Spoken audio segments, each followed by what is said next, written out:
નમસ્કાર બાળમિત્રો, બાલસભાના નવા એપિસોડ માટે રેડી? તો ચાલો આજની નવી વાર્તા. એક રાજા હતા. એને એક બહુ જ ખાસ ફ્રેન્ડ. એની પાસે બે નાના નાના બાજના બચ્ચા હોય ને, બાજ પક્ષીના, એ હતા. રાજા તો એના ખાસ ફ્રેન્ડ, એટલે પહેલાં એ શું કર્યું ખબર છે? એના મિત્રે એને ગિફ્ટ આપી દીધું, રાજાને આપી દીધું, કારણ કે રાજાને બહુ ગમતા હતા. સાવ નાના. રાજા તો એને લઈને મહેલમાં આવી ગયા, પણ હવે એને ઉડતા શીખવાડવાનું હતું. રાજાએ તો એક ટ્રેનરને બોલાવ્યા અને કીધું કે આને ઉડતા શીખવાડો. હવે એક તો ખબર નહીં ઉડી ગયું, પણ બીજા મોટું થતું ગયું દિવસે ને દિવસે, પણ ઉડે જ નહીં, જરાય ઉડે નહીં. રાજા ચિંતામાં, ટ્રેનર ચિંતામાં કે આ કેમ ઉડતું નહીં હોય, બીજી કાંઈ તકલીફ નહીં, પણ ઉડે જ નહીં. આમ સેજ જાય અને ફટ કરતું ડાળીમાં બેસી જાય, સેજ ઉડે અને ફટ કરતું ડાળીમાં બેસી જાય પાછું. હવે રાજા કે શું કરવું? રાજાએ તો ઢંઢેરો આખા રાજ્યમાં ફેલાવ્યો કે જે આને ઉડતા શીખવાડે, આવો તમને ઇનામ આપીશ. કેટલા માણસોએ કોશિશ કરી, પણ બાદ શું કરે? ઉડે અને પાછું ફટ કરતું પાછું ડાળીમાં બેસી જાય, સેજ ઊંચું થાય ડાળીમાં બેસી જાય. બધાય થાકી ગયા. રાજાને એમ થયું કે આ હવે કાંઈ સાવ નકામું છે, કાંઈ ઉડશે જ નહીં, આ તો ઉડતું જ નથી. પછી એક દિવસ છે ને, એક ભાઈ આવ્યા, અજાણ્યા ભાઈ હતા. આમ તો સાવ સામાન્ય, એટલું બધું શિક્ષણ નહોતું એની પાસે. આવ્યા અને રાજાને કે તમે આવું વાત કરી હતી, તમારા બાજને ઉડતા શીખવાડવાનું છે? રાજા કે હા. તો કે મને પ્રયત્ન કરવો છે. રાજા કે આટલા બધાએ પ્રયત્ન કરી લીધા, હવે છોડો ને. તો કે ના, મને એક દિવસ આપો. રાજા કે સારું, કરો પ્રયત્ન, બીજું શું. પેલા ભાઈ તો એને એક દિવસ રાજાને કીધું હું જાઉં છું ત્યાં, જે બાજને લઈ જાય છે ટ્રેનિંગમાં, ત્યાં લઈ જાઉં છું અને કાલે તમે આવજો. રાજા કે સારું.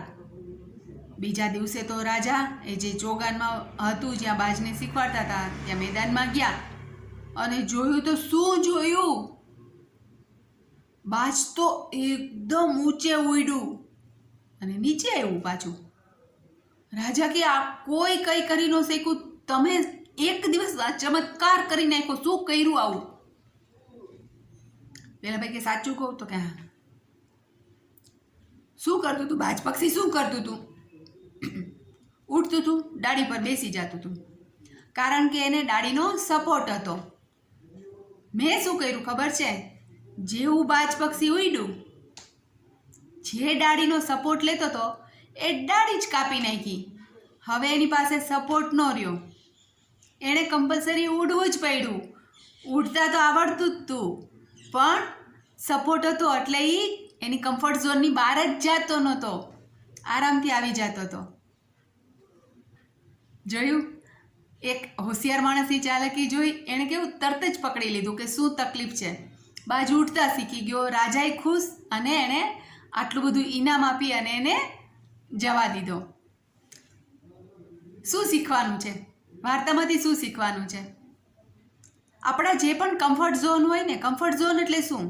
આપણને જે આવડતું હોય, જે સંઘર્ષ વિના આપણે કરી શકીએ, એમાં ને એમાં રહીએ તો આપણે નવું ન શીખી શકીએ, ઉડતા ન શીખી શકીએ. એના માટે આપણે થોડી સ્ટ્રગલ ઝોનમાં જવું પડે. એટલે જ્યાં થોડી તકલીફ છે ત્યાં પણ જવું જોઈએ, તો જ નવું શીખશું. જ્યાં આપણું બધા ધ્યાન રાખવાવાળા છે ત્યાં જ રહેશું તો આપણે ગ્રો કેવી રીતે થશું? સાચું?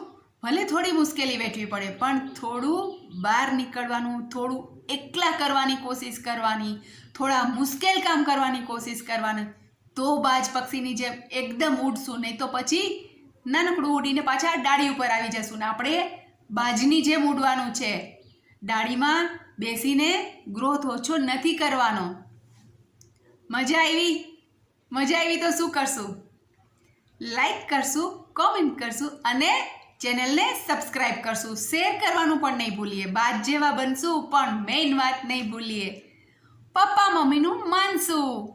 By bye, take care.